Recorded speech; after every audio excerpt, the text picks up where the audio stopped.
Hello friends, welcome back to my YouTube channel Meditech and others. आज इस video में आप लोगों को बताएंगे कि एमसीआरई का जो एग्ज़ाम हुआ था उस एग्ज़ाम में एमएलटी का जो क्वेश्चन पूछा था। ऑलरेडी पार्ट 1 वीडियो में 30 क्वेश्चन को लेकर डिस्कस किए हैं। ये वाला पार्ट 2 वीडियो है, इसमें और जितना क्वेश्चन है उसको लेकर डिस्कस करेंगे। इसीलिए आप सभी इस वीडियो को एंड तक जरूर देखिए, ठीक है। Question number 31, which of the following is incubated at 25 degree centigrade. तो 25 डिग्री सेंटीग्रेड में किसको हम लोग इंक्यूबेट करेंगे, ठीक है। ऑप्शन में देखिए 4 ऑप्शन था। फांगी था, Mycobacterium tuberculosis, salmonella, vibrio quality. तो सही उत्तर होगा फांगी। अदर जो ऑप्शन है वो थोड़ा बहुत चेंजेस हो सकता है क्योंकि ये मेमोरी बेस्ड है, ठीक है। तो सही उत्तर होगा फांगी। Okay, next question, which of the following is not measured in a 24 hours urine sample. तो क्वेश्चन में पूछा गया है, हम लोग जब लैब में 24 आवर्स यूरिन कलेक्शन करते टेस्ट के पर्पस, तो कौन सा टेस्ट उसमें कर नहीं सकते, मतलब इंक्लूड नहीं है, ठीक है। मतलब not measured in a 24 hours urine sample. Okay, तो सही उत्तर होगा ग्लूकोज। ये वाला क्वेश्चन बहुत लोग ने गलत किया है क्योंकि एक ऑप्शन में था हार्मोन बोल के एक ऑप्शन था, देख लीजिए। बहुत लोग ये हार्मोन वाला ऑप्शन को चॉइस किए, लेकिन 24 आवर्स यूरिन में हार्मोन को हम लोग मेज़र कर सकते हैं, जैसा कि कॉर्टिसोल हार्मोन, ओके। और एक हार्मोन होता है कैटेकोलेमाइंस। ये दोनों हार्मोन 24 आवर्स यूरिन में हम लोग मेजर कर सकते हैं, लेकिन ग्लूकोज को क्यों नहीं कर सकते। अगर ग्लूकोज को करेंगे तो प्रॉब्लम क्या होगा, क्योंकि 24 आवर्स यूरिन अगर रहेगा तो उसके बाद जब ग्लूकोज हम लोग मेजर करने जाएंगे तो एक्चुअल ग्लूकोज लेवल उस टाइम नहीं मिलेगा। इसीलिए हम लोग 24 आवर्स यूरिन से ग्लूकोज नहीं करते हैं, ठीक है। क्योंकि 24 आवर्स यूरिन जब तक रहेगा तब तक वो यूटिलाइजेशन हो जाएगा, ग्लूकोज का utilization, okay. Question number 33, major storage form of iron present in the body. तो क्वेश्चन में पूछा गया है बॉडी में आयरन का जो मेजर स्टोरेज फॉर्म होता है वो कौन से फॉर्म में रहते हैं, ओके। सही उत्तर होगा फेरिटिन। और एक ऑप्शन में था, देख लीजिए, अनदर ऑप्शन हेमोसिडेरिन था, ट्रांसफेरिन था, एपोप्रोटीन था। कुछ लोग ने हेमोसिडेरिन किया है, लेकिन हेमोसिडेरिन का आंसर नहीं होगा क्योंकि बेसिक और मेजर और मेन फॉर्म में जो रहते हैं वो है फेरिटिन फॉर्म में रहते हैं। जब फेरिटिन फॉर्म एक्सेस अमाउंट में चला जाता है उस कंडीशन को हम लोग कहेंगे हेमोसिडेरिन, ओके। तो सही उत्तर हो जाएगा इधर major storage form of iron present in the body, ferritin. Question number 34, the Bandung conference of 1955 which led the foundation. तो 1955 बांदुंग जो कॉन्फ्रेंस हुआ था उसका मेन फाउंडेशन क्या था। तो उसका आंसर सही उत्तर होगा नॉन अलाइंड मूवमेंट, ठीक है। अनदर ऑप्शन था एशियन ब्लॉक था, SAAR था, लेकिन सही उत्तर होगा non aligned movement, okay. Question number 35, which of the following is incorrectly match in gram staining. आप सभी को पता है ग्राम स्टेनिंग का क्या क्या स्टेप है, उसी स्टेनिंग से क्वेश्चन पूछा है। Primary stain, mordant, decolorizer, counter stain. तो नॉर्मली ग्राम स्टेन में 4 स्टेप रहता है, ठीक है। पहला जो है primary stain, next mordant, third decolouriser, fourth में रहता है काउंटर स्टेन। तो प्राइमरी स्टेन में हम लोग क्या यूज़ करते हैं, crystal violet. Modern gram sided modern के लिए यूज़ करते हैं हम लोग। इधर डिकलराइजर ऑप्शन में दिया है सल्फ्यूरिक एसिड, ये लेकिन गलत है क्योंकि ग्राम स्टेन में हम लोग सल्फ्यूरिक एसिड नहीं यूज़ करते। तो आप लोगों को पता होगा कि सल्फ्यूरिक एसिड कहाँ यूज़ करते हैं। सल्फ्यूरिक एसिड यूज़ करते हैं हम लोग जेडन स्टेन के लिए, 20% करते हैं माइकोबैक्टीरियम टीबी के लिए, और 5% करते हैं माइकोबैक्टीरियम लेप्री के लिए, ओके। ये आप लोग याद रख लीजिए, बहुत एग्जाम में क्वेश्चन भी पूछता है परसेंटेज देके। और एक पूछता है 1% किसके लिए यूज़ करते हैं, 1% एक्टिनोमाइसिस, और नौका डी के लिए 1% यूज़ करते हैं। और काउंटर स्टेन के लिए क्या यूज़ करते हैं ग्राम स्टेन में, सेफ्रानिन। तो सही उत्तर इधर जो बोला है क्वेश्चन में पूछा था इनकरेक्टली मैच, ये मैच नहीं कर रहा, तो इसका आंसर होगा डीकलराइजर सल्फ्यूरिक एसिड, ये वाला इनकरेक्टली मैच है। तो ग्राम स्टेन में डीकलराइजर के लिए हम लोग क्या यूज़ करते हैं, ग्राम स्टेन में हम लोग डीकलराइजर के लिए एसीटोन यूज़ करते हैं। ठीक है, next question, length of Wintrobe tube, Wintrobe tube का लेंथ कितना है, सही उत्तर होगा 11 सेंटीमीटर। अनदर ऑप्शन में था 10, 9, 12 सेंटीमीटर। कुछ लोगों ने 12 किया है, कुछ लोगों ने 10 किया है, लेकिन सही उत्तर होगा 11 सेंटीमीटर। तो लेंथ ऑफ विंट्रॉप ट्यूब जो होता है और नॉर्मली 0 to 10 और 10 to 0 ऐसे मार्किंग रहता है, ग्रेजुएट रहता है 10 तक, तो सही उत्तर हो जाएगा 11 सेंटीमीटर।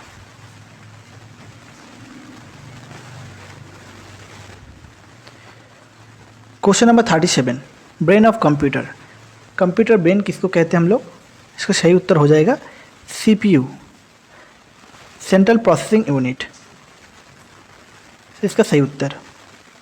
नेक्स्ट क्वेश्चन, और एक कंप्यूटर से क्वेश्चन था, in excel every formula must start with which symbol, कौन से सिंबल से स्टार्ट होता है, प्लस है, माइनस है, इक्वल है, डॉलर साइन है, सही उत्तर हो जाएगा ऑप्शन सी। कोई भी फार्मूला एक्सेल में जब पुट करने जाएंगे आप लोग, पहले स्टार्ट करना होगा इक्वल से, तभी फार्मूला काम होगा। ठीक है, तभी फार्मूला काम होगा, तो सही उत्तर हो जाएगा equal. Question number 39, all are acid first bacilli stain except, तो 4 ऑप्शन दिया था, 4 ऑप्शन में कौन सा बोला गया है एसिड फर्स्ट स्टेनिंग में नहीं है, तो सही उत्तर हो जाएगा ग्राम स्टेन। अदर जो ऑप्शन में था जेडेन स्टेन था, उसके अकॉर्डिंग और कुछ भी ऑप्शन था जेडेन स्टेन, वो already acid first bacilli stain के अंदर आता है, लेकिन ग्राम स्टेन AFB स्टेन में नहीं आता है, तो इसे सही उत्तर हो जाएगा Gram stain. Okay, question number 40, what is the recommended total number of doses for standard hepatitis B vaccine schedule in adults. तो इस क्वेश्चन में बोल रहा है कि हम लोग जो हेपेटाइटिस बी वैक्सीन लेते हैं उसका टोटल कितना डोज लेना पड़ता है, यही पूछा है ऑप्शन में एडल्ट के लिए। सही उत्तर हो जाएगा 3। ओके, तो उसका 3 डोज रहता है, एक फास्ट जब लिए 0, उसके बाद 1 मंथ के बाद जो लास्ट जो डोज रहता है आफ्टर 6 मंथ, ये टोटल 3 डोज रहता है हेपेटाइटिस बी वैक्सीन के लिए। Question number 41, arrange the viruses from highest to lowest occupational transmission risk hepatitis B, HIV and HCV। एक क्वेश्चन थोड़ा जो एग्ज़ाम में आया था उधर पूछा था, decrease order of occupational transmission, HIV, hepatitis B, hepatitis C, इसका डिक्रीज ऑक्यूपेशनल ट्रांसमिशन का कौन सा होगा, सही उत्तर हो जाएगा ऑप्शन A, पहले हेपेटाइटिस बी उसके बाद हेपेटाइटिस C, तो ऑक्यूपेशनल ट्रांसमिशन रिस्क सबसे कम है HIV का। Question number 42, which blood parameter indicates protective immunity after hepatitis B vaccination. इस क्वेश्चन में बोला गया है हेपेटाइटिस बी वैक्सीनेशन लेने के बाद कौन सा मतलब पैरामीटर रिस्पॉन्सिबल है, सही उत्तर होगा anti-HBs। ओके, कुछ लोगों ने only hepatitis B surface antigen किए हैं, ये वाला नहीं होगा, लेकिन जब वैक्सीन दे रहे हैं उसके अगेंस्ट में एंटीबॉडी प्रोडक्शन होगा, तो कौन सा पैरामीटर रिस्पॉन्सिबल होगा, anti-HBs। एक्सप्लेनेशन देख लीजिए, anti-HBs antibody to surface antigen greater than equal to 10 milli unit per ml indicate protective immunity after vaccination. ठीक है, HBs AG indicate current infection, anti HBC indicate past और ongoing infection, और HBeAg indicate viral replication in infected individual. तो सभी का जो option में दिया था उसका क्या क्या फंक्शन है वो भी बता दिया आप लोगों को, ठीक है। तो आप लोग ये सब क्वेश्चन सॉल्यूशन के साथ याद भी रख लीजिए, क्योंकि दूसरे कोई एग्ज़ाम के लिए ये सब क्वेश्चन काम आएगा। Question number 43, sputum sample is considered suitable for culture if it contains. तो कल्चर के लिए कौन से कंडीशन में कल्चर के लिए स्पुटम बेस्ट होगा? इसका सही उत्तर हो जाएगा, तो सही उत्तर हो जाएगा पास सेल लो पावर फील्ड में मोर देन 25, और जो एपिथेलियल सेल है वो लेस देन 5 होना चाहिए, तब वो कल्चर के लिए सुइटेबल है, ठीक है। अब बाकी जो ऑप्शन है वो सब नहीं होगा, सही उत्तर होगा ये वाला, सही उत्तर होगा option A. Okay, next question, question number 44, all of the following are acid fast except. ये जो 4 ऑप्शन दिया है कौन सा एसिड फास्ट है, लेकिन लास्ट में लिख दिए एक्सेप्ट। बहुत कैंडिडेट ये वाला गलती करते हैं, जब एग्ज़ाम के टाइम थोड़ा तो प्रेशर रहता है तो जल्दीबाजी में एक्सेप्ट ध्यान नहीं आता है, तो पहले देख लिए एसिड फास्ट लिखा है तो आंसर दे दिए माइकोबैक्टीरियम, लेकिन इधर लास्ट में पूछा है एक्सेप्ट, कौन सा एसिड फास्ट बैसिलाई नहीं है। इसका सही उत्तर हो जाएगा स्टेफाइलोकोकस, ठीक है। बाकी जो है माइकोबैक्टीरियम, नोकार्डिया, सिस्टोस्पोरस, बेली, ये सब एसिड फास्ट बैसिलाई है, ठीक है। Next question, question number 45, concentration of sulphuric acid use tending for Mycobacterium leprae. पहले भी कुछ टाइम पहले बता दिए थे माइकोबैक्टीरियम लेप्री के लिए कितना परसेंटेज हम लोग सल्फ्यूरिक एसिड यूज़ करते हैं। उसका सही उत्तर हो जाएगा 5%, ठीक है। और 20% किसके लिए यूज़ करते हैं? 20% यूज़ करते हैं माइकोबैक्टीरियम ट्यूबरकुलोसिस के लिए, और 1% नोकार्डिया और एक्टिनोमाइसिस। बुक के अकॉर्डिंग थोड़ा बहुत परसेंटेज चेंज हो सकता है, किसी में होगा 0.5 to 1% लिखा है, ऐसा कुछ डिफरेंस मिल सकता है कुछ कुछ बुक में। Question number 46, regarding the blotting technique which of the following is false. Blotting technique में कौन सा जो ऑप्शन दिया है कौन सा फॉल्स है? Option A, southern blot is use to detect DNA। तो साउदर्न ब्लॉट जो हम लोग यूज़ करते DNA के लिए यूज़ करते हैं, तो ये वाला सही है, ठीक है। इधर क्वेश्चन में पूछा गया फॉल्स, कौन सा फॉल्स है, मतलब इनकरेक्ट है। Northern blot is use to detect RNA। तो नॉर्थर्न ब्लॉट भी जो हम लोग यूज़ करते हैं वो RNA के लिए करते हैं। ऑप्शन सी में पूछा गया है western blot is use to detect antigen, लेकिन वेस्टर्न ब्लॉट में हम लोग एंटीजन यूज़ नहीं करते, उधर हम लोग नॉर्मली क्या यूज़ करते हैं, प्रोटीन के लिए करते हैं, ठीक है। तो ये वाला ऑप्शन गलत है। लास्ट वाला ऑप्शन देख लीजिए, eastern blot is use to analyse protein for post translation modification. तो ईस्टर्न ब्लॉट क्या है, एक वेस्टर्न ब्लॉट का मॉडिफिकेशन ब्लॉटिंग टेक्निक है, जिसमें हम लोग प्रोटीन को एनालाइज करते हैं पोस्ट ट्रांसलेशन मॉडिफिकेशन में, ठीक है। तो सही उत्तर होगा कौन सा हो जाएगा, ऑप्शन सी, जो इनकरेक्ट है। Question number 47, all of the following are diffusion methods for antimicrobial susceptibility testing except. Question में पूछा गया है 4 जो ऑप्शन दिया है, 4 ऑप्शन में AST antibiotic sensitivity diffusion method है, उसमें कौन सा डिफ्यूजन मेथड नहीं है। एक क्वेश्चन जो पूछा गया था उसमें थोड़ा सा गलती था, उधर एक्सेप्ट लिखा नहीं था, तो इसीलिए बहुत कैंडिडेट इस क्वेश्चन को लेकर कॉन्फ्यूजन है इसमें कौन सा आंसर देना है। एक्चुअल एक्सेप्ट इधर मिसिंग था, तो सही उत्तर हो जाएगा ब्रॉथ डाइल्यूशन। तो क्वेश्चन में पूछा था all of the following are diffusion method, और बाकी जो है स्ट्रोक भी डिफ्यूजन मेथड है, किर्बी बर्र भी डिफ्यूजन मेथड है, और ई टेस्ट जो है डाइल्यूशन और डिफ्यूजन दोनों कंबाइंड टेस्ट है। तो स्पेसिफिक कौन सा हो जाएगा, ब्रॉथ डाइल्यूशन मेथड, ये सही उत्तर होगा। सही उत्तर हो जाएगा broth dilution method. Question number 48, following rubella vaccination pregnancy should be avoid for at least how many days. ये क्वेश्चन पहले भी डिस्कस कर चुके हैं, लेकिन कुछ कुछ बुक में 1 मंथ लिखा है, कुछ बुक में 3 मंथ लिखा है। इसका एक्चुअल आंसर होगा 1 मंथ। अपूर्व शास्त्री का जो बुक है उस बुक में 1 मंथ भी लिखा है और कुछ जगह 3 मंथ भी लिखा है, लेकिन स्पेसिफिक होगा 1 मंथ। ठीक है। Question number 49, true about Zika virus are all except. 4 जो ऑप्शन दिया है, 4 ऑप्शन से जीका वायरस से रिलेटेड कौन सा नहीं है, लास्ट में एक्सेप्ट लिख दिया है। Option A, name after Zika forest. Option B, highest cases reported in Japan. Option C, transmitted by Aedes aegypti. Option D, sexual transmission is also possible. इसका सही उत्तर होगा highest cases reported in Japan.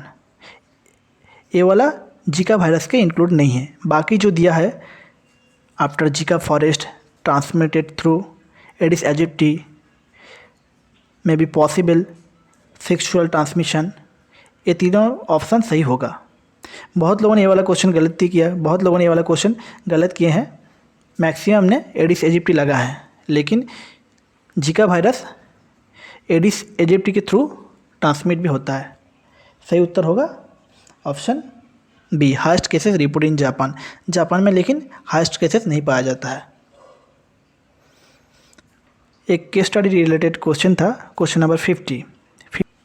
53 years old woman present with headache, vomiting, neck rigidly, Indian ink staining of CSF, spherical binding cells with clear hollow surrounding। थोड़ा spelling mistake हुआ है। spherical binding cells with clear hollow surrounding, what is the etiological agent। इसका सही उत्तर हो जाएगा Cryptococcus. Okay. Question number 51, blood culture बोतल contain. इसका सही उत्तर होगा brain heart infusion broth. Blood culture में नॉर्मली क्या पाया जाता है, BHI ब्रॉथ।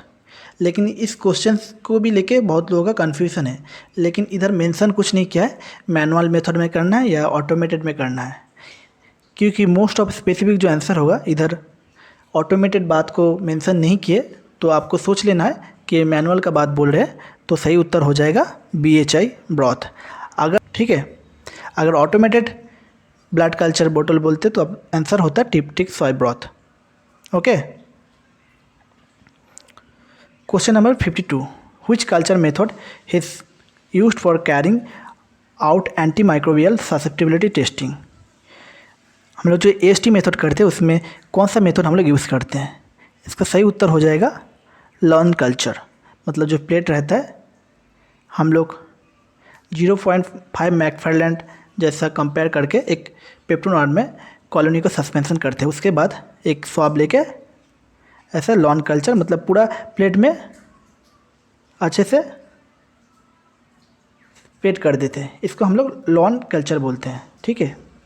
स्टिक कल्चर किसको बोलेंगे, नॉर्मली हम लोग जब किसी यूरिन में साफ कल्चर के लिए स्टिकिंग करते उसको स्टिक कल्चर बोलते हैं। एक मदर इनोकुलेशन बनाए, उसके बाद प्राइमरी, सेकेंडरी, टर्शियरी, इसको स्टिकिंग कल्चर बोलते हैं। लेकिन जो AST के लिए है हम लोग यूज़ करते हैं उसको लॉन कल्चर मेथड बोलते हैं। ठीक है, तो सही उत्तर हो जाएगा ऑप्शन बी। क्वेश्चन को समझना अच्छे से, उसके बाद आंसर देना है। जल्दीबाजी से गलती ज़्यादा होता है। ठीक है, सबका ही होता है, ऐसा नहीं कि कुछ स्पेसिफिक है, सबके थोड़ा बहुत गलती होता है। Question number 53, which of the following automated blood culture instrument can automatic determine the volume of blood present in bottle.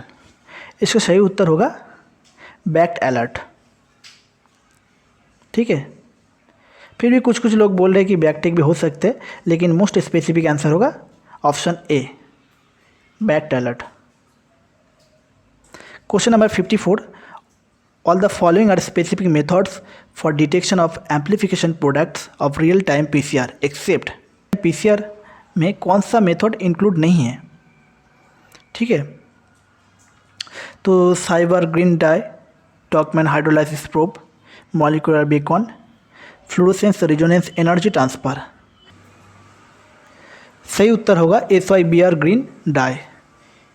लेकिन इस ऑप्शन को भी लेके बहुत लोगों का कन्फ्यूज़न है, ठीक है। तो उस हिसाब से देखा जाए तो मोस्ट स्पेसिफिक आंसर यही होगा, ठीक है। इस क्वेश्चन को लेके अगर आप लोगों का क्वेरी है तो आप लोग कमेंट सेक्शन में इसका एक्चुअल आंसर क्या होगा आप लोग बता सकते हैं, ठीक है। Question number 55, miniature CAT scan used as. तो मिनिएचर कैट स्कैन किस पर्पस हम लोग यूज़ करते हैं? ये मेनली कन्फोकल माइक्रोस्कोपी के लिए यूज़ किया जाता है, ठीक है। अनदर ऑप्शन था इलेक्ट्रॉन माइक्रोस्कोप, लाइट माइक्रोस्कोप। बहुत लोगों ने इलेक्ट्रॉन माइक्रोस्कोप को चॉइस किए हैं, लेकिन इसका सही उत्तर होगा कन्फोकल माइक्रोस्कोप। इसका एक्सप्लेनेशन भी इधर दे दिए, आप लोग देख लीजिए। A miniature CAT scan producing thin optical slice of tissue like a CT scan but at microscopic level is most closely referred to as confocal microscope.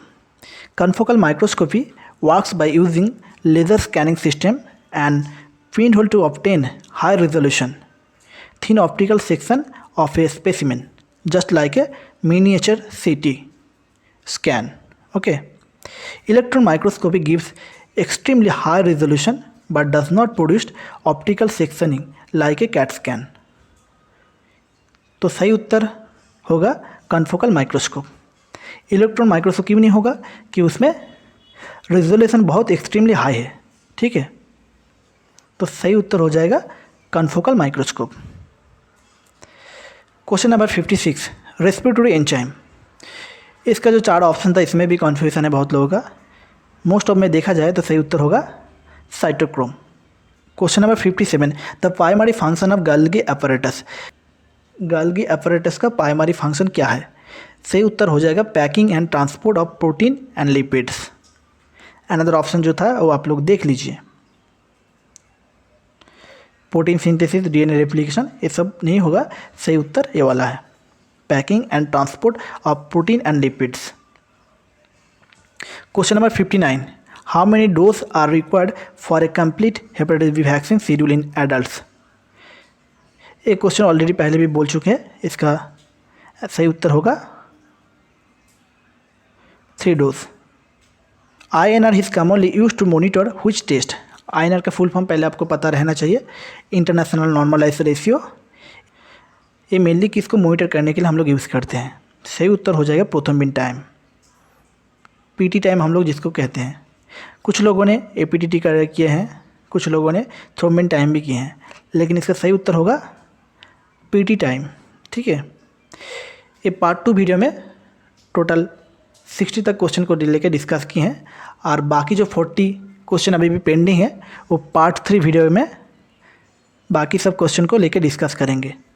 तो आप सभी इस चैनल को ज़रूर सब्सक्राइब करके रखिए, जब भी कोई नया वीडियो अपलोड करेंगे तो सबसे पहले आपके पास नोटिफिकेशन जाएगा, ठीक है। आप लोग ज़रूर सब्सक्राइब करके रखिए। सब्सक्राइब बटन के पास जो बेल आइकन है उसको भी ज़रूर प्रेस करके रखिए, क्योंकि जब भी नया कुछ वीडियो अपलोड करेंगे तो सबसे पहले नोटिफिकेशन आपके पास जाएगा, ठीक है। आज के लिए वीडियो इतना ही तक है, बाय।